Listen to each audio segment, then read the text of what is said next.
Welcome back. Former President Trump and Vice President Kamala Harris remaining in a tight race for the White House with just 82 days away from Election Day. A new Fox News poll finds 50% of voters back Trump, while 49% back Harris. Real tight numbers here. In the expanded presidential ballot, with more candidates added, Harris and Trump are tied, both receiving 45% of voter support. The economy remains the top issue for voters, as 57% say their personal financial situation is only fair or poor. Joining me now is New York Times bestselling author, KAConsulting President, Fox News contributor and pollster, and former senior counselor to President Trump, Kellyanne Conway. Kellyanne, always a pleasure. Thanks so much for being here. My pleasure. Thanks, Maria. How surprised are you that this race is as tight as it is, knowing that we have policies that are business-friendly from President Trump, and we don't even know what Kamala Harris is going to propose in her agenda yet, and yet they're tied neck and neck? But, Maria, that's exactly why it's tightening, because we don't know anything about her. So she is a great representation of America in 2024. I'll just make sure that you're whatever I need you to be. And she's a cipher for everybody's, wishful thinking, greatest hopes, not their deepest fears. And I think that President Trump yesterday, in his very important economic policy speech in Asheville, North Carolina, laid out the contrast. And he was very optimistic and forward-looking, saying under a Trump second-term presidency, your incomes will soar, your savings will balloon, Social Security and Medicare will be protected from what's becoming burgeoning crises in illegal immigration. And he even called out what happened under Reagan and the Social Security tax, that it really wasn't enough. It didn't fulfill all of the promises that he's trying to make in cutting the Social Security tax, in cutting taxes on tips.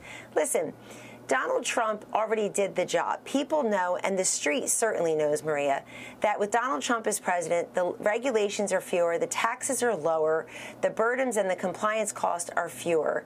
And look at his Tax Cuts and Jobs Act at the end of 2017. If that sucker expires next year, we're all in big trouble. That ended about 100 corporate inversions. It repatriated $2.5 trillion that was parked legally overseas.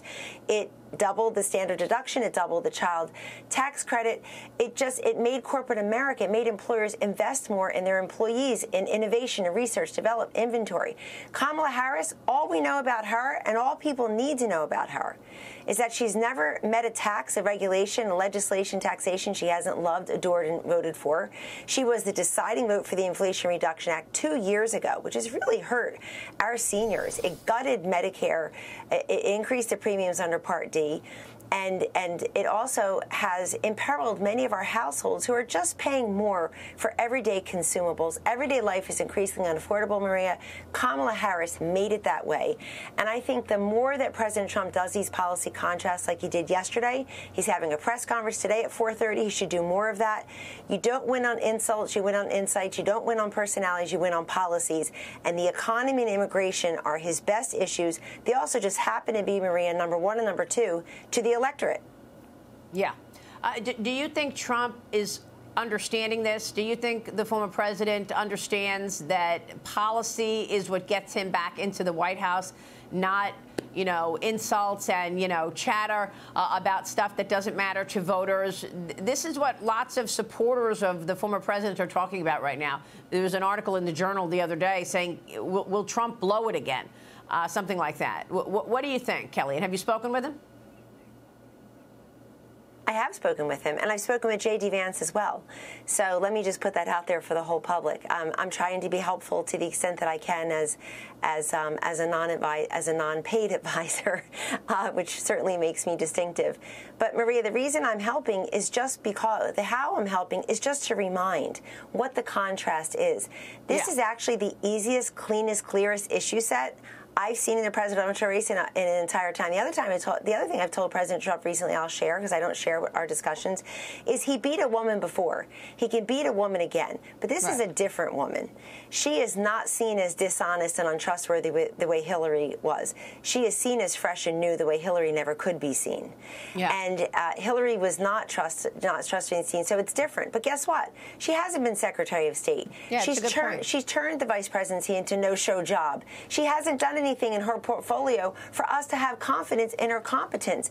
And pointing that out, not talking about her race, her gender, this nickname, that nickname, and frankly, leaving aside a lot of the people who have the president's phone number and like to call him with ridiculous ideas that don't help him and don't serve him well, while he full well knows how to beat her. And I believe he will. This is Donald Trump's race to lose. The Electoral College map, the issue set, and the underlying fundamentals all benefit President Trump. I mean, Trump delivered remarks on the economy in Asheville, North Carolina yesterday. He called out Harris for trying to distance her campaign from President Biden's policies. I don't know how she's getting away with distancing herself from the Biden-Harris administration. Watch this. What she needs to explain is the present suffering that she's caused along with Joe Biden. And by the way, they're a team. You know, she's trying to throw him overboard. He appointed her as border czar, and she did the worst job in the history of borders, I will tell you.